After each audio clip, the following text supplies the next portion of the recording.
Hayyee kam jirtu anaan Du'aalam Gosaati. Dhimmiin har'a isin fuulduratti dhufe dhimmuma samoona kana miidiyaa irra deemaa jiru, sooshaal miidiyaa irra deemaa jiru kana isa kiliir isiniif gochuufan dhufe. Wanti jiru maali? Dhimmuma gumaa wal qabatee jirudha. Wanti jiru maali? Ani gumaa baasuus hin qabu. Harki koos kanarraa qulqulluudha. Uummanni Oromoo akkanaa beeku kan barbaadu jechuudha. Anis gadduma hamaa keessan jira. Gadda kiyyayyuu seeraan gaddachuu hin dandeenye. Wanta natti gale kana seeraan gadda kiyya taa'ee gaddachuu hin dandeenye. Mana hidhaan ture achii homba'ummoo kunoo waanuma hamaa keessa akkasumatti tufuufiinsaan jira. Wanti nani isiitti balleesse yookaan isii miidhe hin qabu. Wanti gumaan baasus hin jiru. Garuu jaarsoliin abbootiin gadaa Oromoo dhugaa jirtu akka ilaaltee naafuutu, dhugaa jirtu akka ilaaltee nu mirkaneessitu, maatii wajjin hariiroon kiyyatti fuufuu qaba waan ta'eef abbootii gadaa Oromoo ergeen jira. Jaarsolii biyyaa ergeen jira.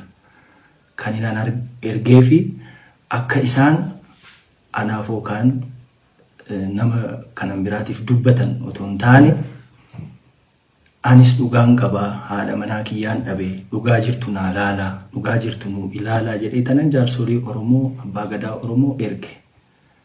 So jaarsi waan ilaale dhugaa jirtu fuudha malee kan fedhii nama dhuunfaa hin haasa'u jechuudha. Fedhii nama dhuunfaa yookaan immoo waan ani barbaadu naan haasa'u jaarsi. Dhugaa jirtu ilaalee fuudha. Dhugaa jirtu sana immoo akka jaarsi ilaalee nu murteessu jaarsoliin waaqaa gaditti dhugaa baasuu irratti aangoos qabu.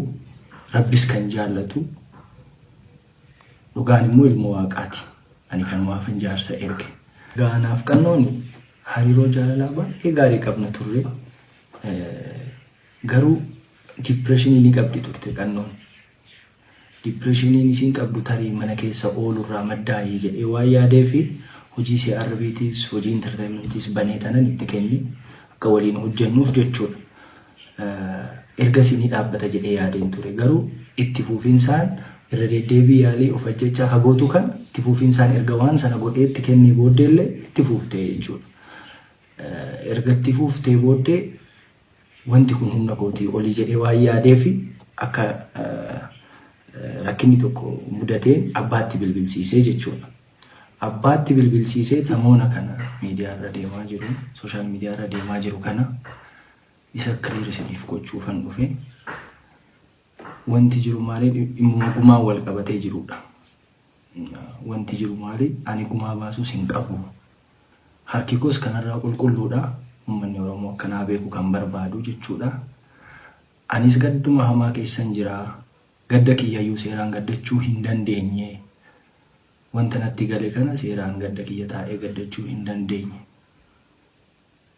Mana hidhaan ture achii homba'ummoo kunoo waanuma hamaa keessa akkasumatti tufuufiinsaan jira. Wanti nani isiitti balleesse yookaan isii miidhe hin qabu. Wanti gumaan baasus hin jiru. Garuu jaarsoliin abbootiin gadaa Oromoo dhugaa jirtu akka ilaaltee naafuutu, dhugaa jirtu akka ilaaltee nu mirkaneessitu, maatii wajjin hariiroon kiyyatti fuufuu qaba waan ta'eef abbootii gadaa Oromoo ergeen jira. Jaarsolii biyyaa ergeen jira. Kan inaan ergee fi akka isaan anaaf yookaan nama kanan biraatiif dubbatan otoo hin taane anis dhugaan qabaa haadha manaa kiyyaan dhabee dhugaa jirtu naa laalaa, dhugaa jirtu nuu ilaalaa jedhee tanan jaarsolii Oromoo abbaa gadaa Oromoo erge. So jaarsi waan ilaale dhugaa jirtu fuudha malee kan fedhii nama dhuunfaa hin haasa'u jechuudha. Fedhii nama dhuunfaa yookaan immoo waan ani barbaadu naan haasa'u jaarsi. Dhugaa jirtu ilaalee fuudha. Dhugaa jirtu sana immoo akka jaarsi ilaalee nu murteessu jaarsoliin waaqaa gaditti dhugaa baasuu irratti aangoos qabu. Rabbis kan jaallatu. Dhugaan immoo ilmoo waaqaati. ani kan maafan jaarsa erge. Gaanaaf qannooni hariiroo jaalalaa baay'ee gaarii qabna turre. Garuu depressionii ni qabdi turte qannoon. Depressionii isin qabdu tarii mana keessa oolurraa maddaa'ee jedhee waan yaadee fi hojii CRBTs hojii entertainmentis banee tanan itti kenne akka waliin hojjennuuf jechuudha. Ergasii ni dhaabbata jedhee yaadeen ture. Garuu itti fufiinsaan irra deddeebii yaalii of ajjechaa hagootu kan itti fufiinsaan erga waan sana godhee itti kennee booddeellee itti fuuftee jechuudha. Erga itti fuuftee booddee wanti kun humna kootii olii jedhee waan yaadee fi akka rakkinni tokko mudateen abbaatti bilbilsiisee jechuudha. አባት ቢልቢልሲሴት ዳኞቻችሁ በአማርኛ ተርጉምልን በአማርኛ ንገረን ስትሉኝ ነበር። ያን ዕለት ምሽት ምንድነው የተፈጠረው? ከአንዱ ዓለም ጎሳ አንደበት እንስማው። ያን ዕለት አብረን ነበርን የዋልነው። ለልደቷ ፎቶ የምትነሳበት ቦታም እኔ ነበርኩ ያደረስኳት። ከዛ ስትወጪ ደውይልኝ ብያት ልጆች ላገኝ ሄድኩ። ማታ በሰላም አብረን ነበርን። አሪፍ ጊዜ እያሳለፍን ነበር። ለወንድሟም ስትደውል ነበር። ከዛ ስለ ውሎ ስጠይቃት ድንገት አንተ እኔን የማመን ችግር አለበት ብላ ከተኛችበት ተነስታ ሄደች። ከዛ ስትቆይብኝ ተጠራጥሬ ሄድኩኝ። ሌሎች ክፍሎች ውስጥ የለችም። ኪችን ውስጥ ቼክ ሳረግ ቁልፍ ነው። የሆነ ነገር ላይ ቆሜ ሳያት ልብስ የምናጥብበት ማሽን አጠገብ ተደግፋ በጆግ ላርጎ ሳሙና ስትጠጣ ነበር። ምን ሆነች ነው ብዬ ከዛ ዘልዬ ገብቼ ከዚህ በፊት እንዲህ እንደማታረጊ ቃል ገብተሽልኝ ነበር። ድጋሚ እንደማታረገውም በቤተሰብ አስመክሪያት ነበር። ጓደኛዋም እንድትመክራት ነግሪያት ነበር።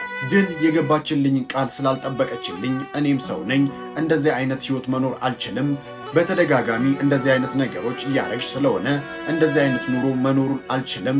ነገ ቤተሰቦችሽን ጠርቼ እንለያያለን አልኳት። ጆጉን አስቀምጬ ልጆቹን እጠራለሁ ብዬ ሲሄድ እንደዛ ነው ይስፋለ ብላ ሮጣ ራሷን ወረወረች።